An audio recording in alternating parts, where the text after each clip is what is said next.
পশ্চিমবঙ্গের রাজনীতির মাটিতে যেন ভূমিকম্প। নির্বাচনের ফল বেরোতেই বদলে গেছে ক্ষমতার সমীকরণ। কিন্তু সবচেয়ে বড় প্রশ্ন এখন একটাই, জনতার রায় হারার পরও কেন এখনো চেয়ার আঁকড়ে রয়েছেন মমতা ব্যানার্জি? এটা কি গণতন্ত্রকে অস্বীকার করার চেষ্টা, নাকি এর পেছনে লুকিয়ে আছে আরো বড় রাজনৈতিক খেলা? রাজ্যের রাস্তায় এখন একটাই আলোচনা, ক্ষমতা হারিয়েও কি শেষ পর্যন্ত ক্ষমতাতেই থাকতে চান দিদি? আজকের ভিডিওতে আমরা দেখব এই বিতর্কের পেছনের আসল কারণ, বিরোধীদের বিস্ফোরক অভিযোগ, আর কেন এই ঘটনাকে পশ্চিমবঙ্গের রাজনীতির সবচেয়ে বড় টার্নিং পয়েন্ট বলা হচ্ছে। পশ্চিমবঙ্গ বিধানসভা নির্বাচনে ফলাফল এসেছে চমকপ্রদ। দীর্ঘদিনের শাসনের পর মুখ্যমন্ত্রী মমতা ব্যানার্জির দল বড় ধাক্কা খেয়েছে। বিরোধী শিবির এখন দাবি করছে জনতা পরিবর্তন চেয়েছে, কিন্তু এখনই তৈরি হয়েছে বিতর্ক। কারণ অভিযোগ উঠছে পরাজয়ের পরও ক্ষমতার চেয়ার ছাড়তে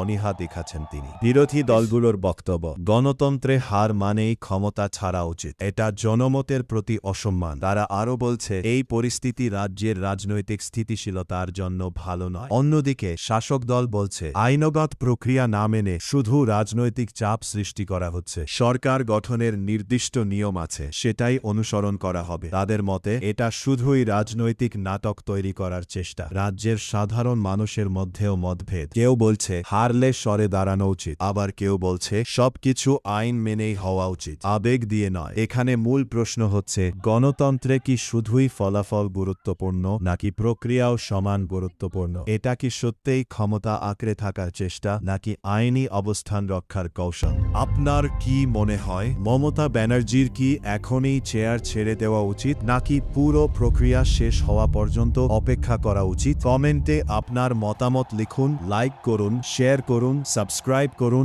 এমন বিশ্লেষণ পেতে।